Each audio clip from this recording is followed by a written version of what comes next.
मंत्री जी की दहाड़ सुनिए।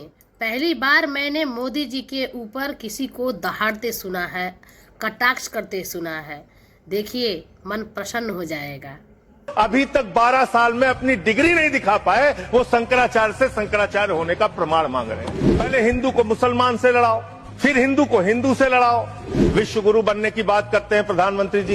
एप्स्टीन फाइल की चर्चा हो रही है पूरी दुनिया में, उसके बारे में भारत के प्रधानमंत्री को आरोपित किया गया। पूरी दुनिया में आप ऐसे विश्व गुरु बनेंगे।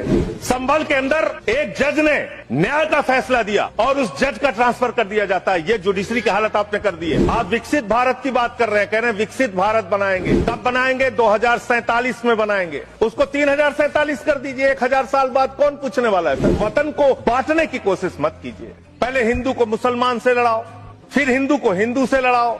ऐसा समाज आप बना रहे हैं, ऐसा हिंदुस्तान बना रहे हैं। पूरी दुनिया में आप ऐसे विश्व गुरु बनेंगे। आप कह रहे हैं गांधी जी की हत्या से आरएसएस का कोई लेना देना नहीं, तो मैं आपसे कहना चाहता हूं कि आइए हम सब लोग मिलकर उस विचारधारा की हत्या करें जिस विचारधारा ने गांधी की हत्या की। एक चर्च के सामने हंगामा किया गया, हनुमान चालीसा पढ़ा गया। क्या बजरंगबली जी ने आपसे कहा है कि चर्च में जाके हनुमान चालीसा पढ़ो?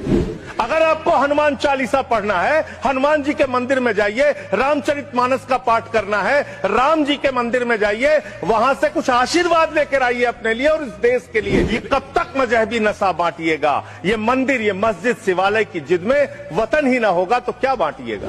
नफरत की राजनीति को पहले मारना होगा और आपकी नफरत की राजनीति रुक नहीं रही है। आपकी मातृ संस्था आरएसएस, वहां तो 100 साल तक आज तक एक भी दलित, पिछड़ा और आदिवासी आरएसएस का प्रमुख नहीं बना। ये सच्चाई है आपकी।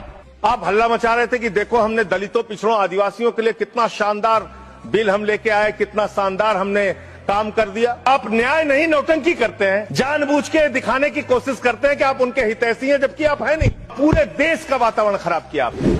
मेहराज मलिक हमारे विधायक हैं, उनको डाल दिया जेल में। हम लोगों को तो जेल भेज ही चुके। आप रोज मुकदमा लिखते रहते हैं, एफआईआर लिखते रहते हैं। सोनम वांगचुक को अभी भी आपने जेल में रखा हुआ है। तो एक के बाद एक लोगों को, विपक्ष के नेताओं को जेल में डाल के आप कैसे काम करेंगे? विश्व गुरु बनने की बात करते हैं प्रधानमंत्री जी। एप्स्टीन फाइल की चर्चा हो रही है पूरी दुनिया में, उसके बारे में भारत के प्रधानमंत्री को आरोपित किया गया। सर, एक बात फैक्ट ऑफ द मैटर ये है, among the millions of emails there is no direct email with prime minister. Sir, no direct message, no direct phone call. मैंने पहले कहा है कि अगर कोई चीज तथ्य के परत नहीं है तो उसको यार रिकॉर्ड नहीं सर, मैं अपनी बात बस 2 वाक्यों में समाप्त करना चाहता हूं। ना कोई ईमेल है, ना कोई मैसेज है, ना कोई फोन कॉल है। और उसके बाद निराधार अनलगर आरोप के ऊपर एक सजाए याफ्ता अपराधी का नाम लेकर यहां पे बोलना, यह बहुत ही निंदनीय है और इनकी विगतमान